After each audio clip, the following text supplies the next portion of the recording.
Shooting ইউনিটে নাকি খাবার-দাবার খুব ভালো থাকতো? খাবার ভালো, তারপরে টাইম মেইনটেইন করতেন, তারপরে খুব ডিসিপ্লিন ছিল। যেমন ধরো আম যখন শুটিং শুরু হওয়ার আগে দিয়ে আমরা যে কথাটা বলি না, ফিসফাস করি না?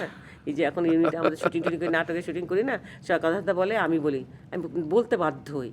রাজ্জাক ভাইয়ের সেটে আমরা কথা বললে মনে করে, "এই তুমি এখানে বসো, তুমি ওইখানে বসো, তুমি এখানে বসো।" একেকজনকে একে দূরে, দূরে বসাতো। কাছাকাছি বসতে দিত না কাউকে। যে পাশে থাকলে ফিসফিস করে হলেও কথা বলবা। অথচ ডাইরেক্ট টেক হতো না কিন্তু। সাউন্ড তো টেক হতো না। কিন্তু কথা বলতে পারবে না। ক্যারেক্টারে থাকতে হবে। বাহ! যার জন্য ভালোও হতো। আমি বাবার এখানে চাকর করে আমি আসলে স্যাটিসফাইড। উনি যেভাবে ডিরেকশন দিতেন, আমি সত্যি মানে উনি আসলে ভালো একজন ডিরেক্টর ছিলেন। আর্টিস্ট তো ছিলেন, সেটা আমি বলছি না। ডিরেক্টর হিসেবে উনি খুব ভালো ছিলেন। সন্তান যখন শত্রু যখন করলাম, তখনও মানে এমনভাবে আমাদেরকে দিয়ে কাজ করিয়েছেন, আমরা সবাই এমনভাবে ইনভলভ থাকতাম।